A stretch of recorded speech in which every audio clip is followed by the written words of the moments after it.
I had to let it go. I had a problem.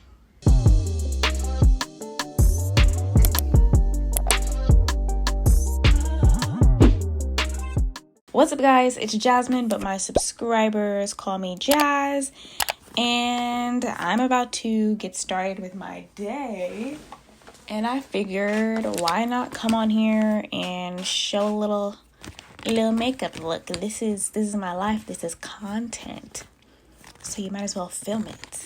Am I right? But anyways, if you missed my last video, I talked about my experience with depression and how I've been navigating grad school. And so today's video, I just kind of wanted to show like something I do to kind of help me fight my depression. I talked a little bit in that video. I'm not going to go into depth as I did in the other video, but something I talked about was how when I was struggling emotionally with depression, I wasn't doing my makeup as often or really at all. And I don't know, doing my makeup is something that helps me feel ready to go about my day. And so I'm gonna start doing that again. And now I don't do anything super elaborate. You finna see this video is probably gonna be less than 10 minutes. The lie detector determined that was a lie. If I could find my doggone, got it. My freaking eyebrow brush was in here chilling. Just disrespectful, trying to hide from me after all the love and money I put into this. Anyways, this is just a makeup look that I do. It's like my everyday look to battle my depression. And now I'm realizing that I forgot to get a new sponge. I'm just gonna use a sponge that I previously used. Do not follow my example. Use a clean sponge. Okay, guys? Okay. I'm gonna go in with... Ooh. Can you tell I haven't done this in a while? But yeah, basically just... This isn't even like something where like I need makeup to feel good about myself. It's just that when you feel presentable, you feel like you can go out there and like conquer the world. You know what I mean? Like, I don't know. It just makes me motivated to do things and to like go out and, you know, I know, you know. But yeah, so this is what I'm doing. I'm putting concealer on my eyelids just so that it looks a little bit more... like you can't see my veins as much. Like you probably can't see on camera, but my veins poke through my eyelids. So this is just gonna clean that up a little bit, and then I'm gonna set that with powder. So I'm just gonna use like my regular Maybelline Fit Me, and I use the shade 355 for my face, and I really like how it gives my eyelid like that smooth look, and it still looks like skin toned, if you know what I mean. But yeah, I'm on break from classes and I don't know what to do with myself. I have plans that I was gonna do, but I also don't want to overwhelm myself because my plans are very extensive. Like it takes a lot of time, and I mention my therapist a lot, but what I talk about with my therapist, I'm gonna talk about with y'all because you probably can learn from it too. So don't think I'm just a crazy house or anything. But something I was talking about with my therapist is that I like to make plans, but then sometimes I get overwhelmed by those plans if I feel like I'm not on schedule. But at the end of the day, if something is overwhelming you, take a step back and break it down, because time is it's just, I don't want to be one of those conspiracy theorists and like, oh, time is just an illusion. But like, time is just our way of documenting life because we expire at some point. You know what I mean? If we were immortal, time wouldn't be a thing. You know what I mean? Well, it might have been, but it wouldn't be as important. We wouldn't be in a rush to get things done by a certain age, and I gotta have everything together because I'm this old. You know what I mean? That wouldn't be pressure. But I feel like because we kick the can at some point in life, we're like in this race to get things done. But my mental health is more important than how fast I can get something done, or being so perfect that I got it done exactly when I said I was going to get it done. Now, sometimes we can't help deadlines because, you know, sometimes in school you have deadlines, sometimes at work you have deadlines. But at the same time, these are the same places that don't really care whether or not you show up. Like, if you don't show up at work, guess what they do? They have an interview and they replace you within a week. You don't turn your assignments in, at least in college, in my experience, you know what they do? They give you a 0 and they keep it pushing. Like, at the end of the day, you either do it or you don't, and they don't care what your reason is for not doing it. They might, and that's something I've mentioned before on this channel, but that doesn't sit well with me, especially at a college level where everybody is being thrown into adulthood, and they don't really, like, there's some people might be struggling because it's such a big difference between college and high school. Some people might not turn in assignments and the teacher could care less. The teacher probably doesn't even notice. And I know some of it is out of the teacher's control because they have hundreds of students to deal with, and they might even have stuff outside of just teaching the classroom to deal with. But I really want to be a professor that pays attention. Like, if you haven't turned something in, I'm going to hit you up in an email. Hey, I noticed that you haven't been turning in assignments. Are you okay? You know what I mean? I think I've had one teacher do that. One teacher. And it was an English teacher when I was still an English major. But when I was doing my master's at UTA, if you don't know, I was originally doing a master's in business administration because I want to own my own sports medicine clinic at some point. So I figured, I should know a little bit about business. That was the most boring degree I've ever been in, and I only willfully participated for 2 weeks. It was an economics class, and I was dying. I was like, this is so boring. What is going on? It was bad. But at some point, it was from the end of September to October, I checked out, bro. And I was also taking a chemistry class because I was going to apply to physical therapy school when I was done with my master's. And I needed that second chemistry class as a prerequisite for the application for physical therapy. But when I tell you, none of them teachers gave a crap that I hadn't been participating. It was like I did not exist, and I refused to let a student be going through something. I was just so unhappy. So my depression was really bad. To think that it was only last year, it was literally just last year. But no, teachers could have cared less. So when I am becoming a professor, I don't care if I'm at a community college, junior college, whoever I'm teaching, they're going to know that they have a teacher that cares about their success. You are not disposable. You are not some person that I can just replace. Just another grade that I have to assign. Do you want to be here, and are you okay? 2 questions that you should be asking.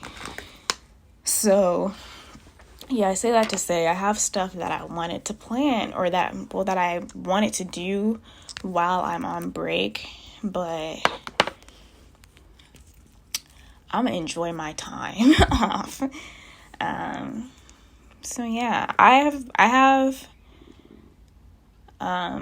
recently discovered a new love for Pinterest. I like Pinterest as if y'all hear my stomach growl, I apologize. I'm those people who doesn't eat breakfast regularly, so I haven't eaten lunch yet, so forgive me. But I've always loved Pinterest because it's great for finding ideas. But when it comes to Pinterest as a social media, people are asleep. And I have a love-hate relationship with social media. Y'all already know this. I don't think I'll ever go back to Instagram. I don't want to say never, but I was on TikTok, deleted TikTok, because I would literally be on TikTok for 7 hours straight and not get anything. I had to let it go. I had a problem. I had to.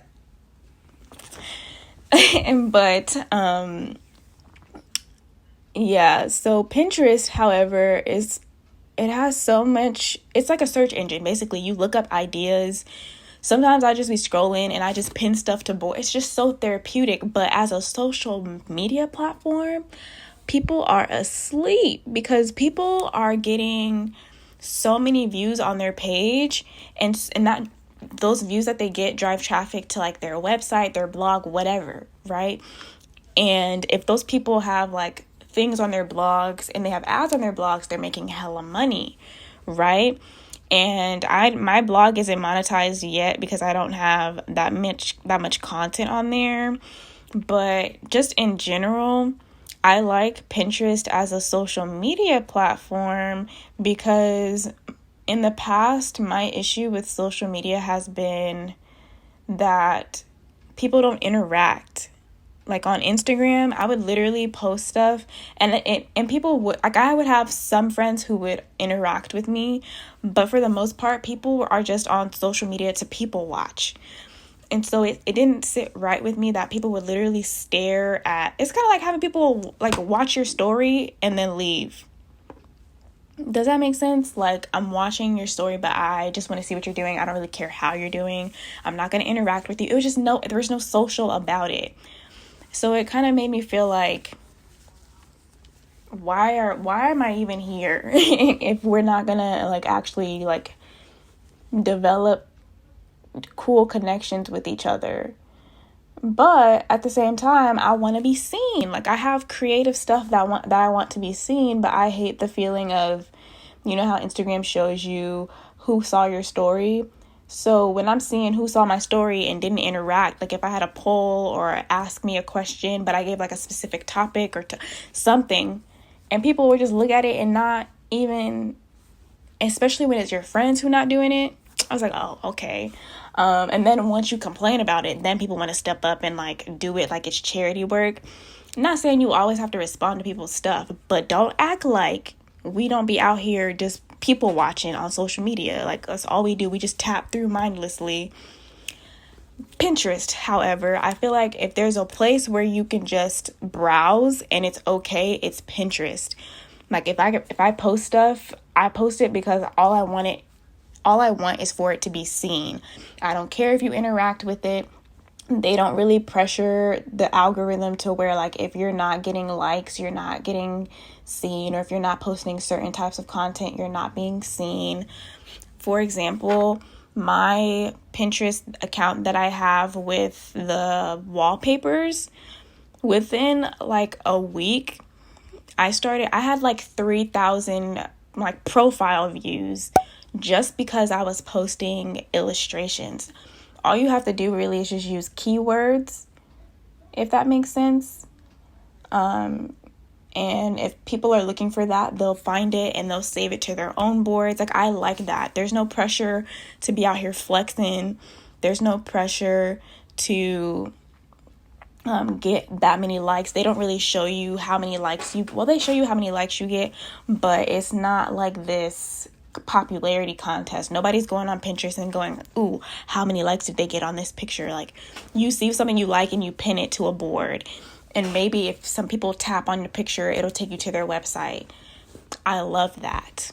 I can be seen and not have to, like, I'm here to be seen. You know what I mean? Whereas social media is like, I want to be seen and interacted with. I don't have to worry about, I don't know. It makes sense to me. I'm probably just rambling to some people, but don't sleep on Pinterest. As far as like, if you want to get exposure somehow, create a Pinterest account for whatever that is that you're making. So, for example, if you ever go on my illustration Pinterest, it is the same name as my blog website, 𝐤𝐵harris. If you ever tap on any of my illustrations that I make, it leads you to my blog. Now, I don't know I don't really get that many clicks as far as like it leading to my blog, but if somebody were to be curious and like tap on my picture, it would take them there. You know what I mean? So I made another one. I have 3 at this point. I made another one, and I'm going to start making like short content that revolves around my YouTube content. So it'll start showing like my wardrobe, some of the stuff that I've been getting when I do like my little wardrobe hauls. I'll be posting those there too, so that if people click on it, they can go to my YouTube channel for more, lead traffic to my YouTube channel. I don't know. I'm just really excited to try it out because I like how there's like not a lot of pressure on Pinterest. Like people can see you. And it's like, I don't know. It's just a very chill, friendly, like I don't have to worry about people not commenting, not liking, because all I want you to do is see it. All I want you to do is see it. You know what I mean? Ain't nothing else that important in this situation than you see. And then it's also cool because like if you want to spread messages of positivity, that's so simple. All people have to do is look at the picture and your mission has been accomplished. I don't know. I like how it's been 16 minutes and I'm still doing my dang eyebrows. It's a good thing the rest of it is simple. I guess I got to figure out what else to talk about. Because I don't want to cut anything out of this video because I just want to chill and talk to y'all. Because I feel like, you know what? We're not even finna worry about these eyebrows. We not finna worry about them. They're done. They're done. Sisters, not twins. Next, what I like to do is, I think I'm going to do my concealer under my eyes because I like to do mascara and I don't want to mess up the concealer or mess up the mascara doing the concealer after. So what I do is I just like to conceal my circles, my bags, basically just kind of conceal it, camouflage it a little bit. That way it looks like I'm awake and like I wasn't up until 3 a.m. Are y'all night owls or morning birds? Like, I feel like I function the best at night, but at the same time, it feels like I also like using daylight to get stuff done. So it's like a double-edged sword because I feel like when I wake up later, my day goes by faster, obviously, because I don't have, oh shoot, that was the wrong color. I feel like I kind of like to use the daylight to get stuff done because the daylight also kind of helps me with my depression. So what I do for my eyeliner is I have hooded lids. Hooded just means that there's a crease right there. Some people have really big eyelids, so eyeshadow and stuff works great for them. Not for me, because if I do thick eyeliner, my eyelid disappears. So I can't. Ooh, I'm messing with my phone, and my phone is recording my voice. I'm sorry. So I can't just be out here with thick eyeliner. It's either or. Either I want to have eyeliner and no eyelashes, or I want to have lashes and no eyeliner. So my compromise is thin eyeliner. I'm going to speed this part up because I cannot talk and do this. I'm sorry. As I was saying, I have to do either or. Either I do eyeliner or eyelashes, or I do thin eyeliner and eyelashes. So that's what I compromise with. I'll do thin eyeliner and then I'll just do mascara. That way I can still feel like, I got eyelashes. So yeah.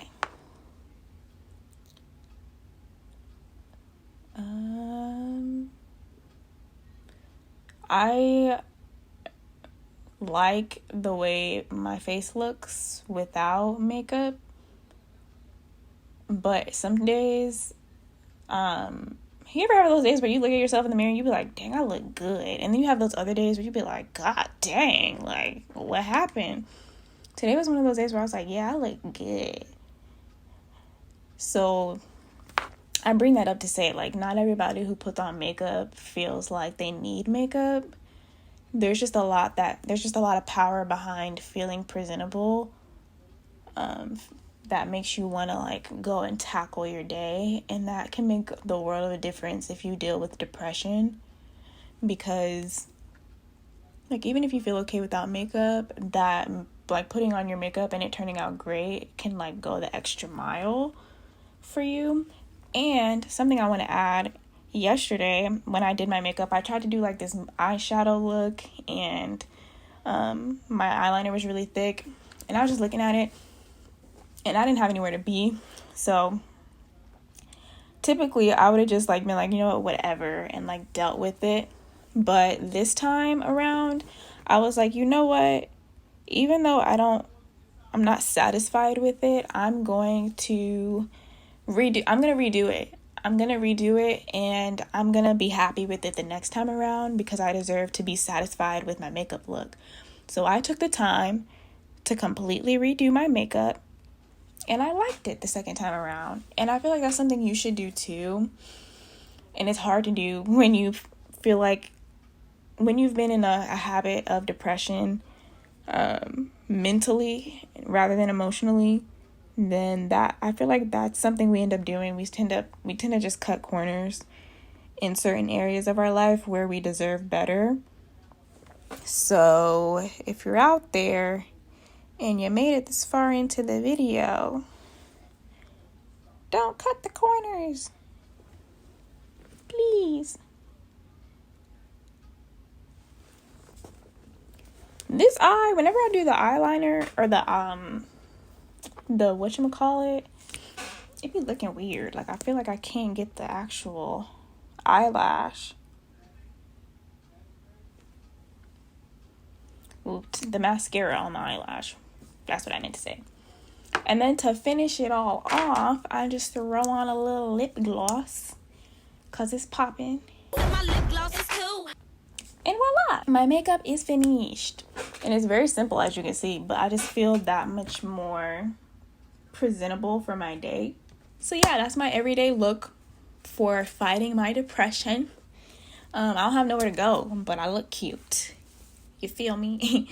I hope you enjoyed. I hope you enjoyed my little chit chat. I really didn't know what to talk about, but I made it work. Don't forget to like this video if you enjoyed. Subscribe if you aren't already. Stay tuned for more videos. I don't know when my next wardrobe update will be. It'll probably be next month, because next month is my birthday. But yeah, thank you guys so much for watching. Comment down below something. I don't know if you enjoyed something. If you have a comment to make, just interact. I'll also have my Pinterest accounts linked below if you want to follow those. So yeah, thank you guys so much for watching, and I will see you guys in my next video.